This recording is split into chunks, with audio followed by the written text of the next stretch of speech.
This video I'm going to teach you how to change state in Last Z survival game. In order to do that, you first need to head over and make sure to open your Light C survival. This is what it would look like since it's essentially a character building or the main building.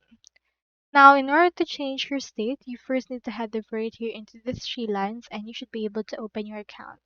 Look for the character management option and from in there you will be allowed to change a state.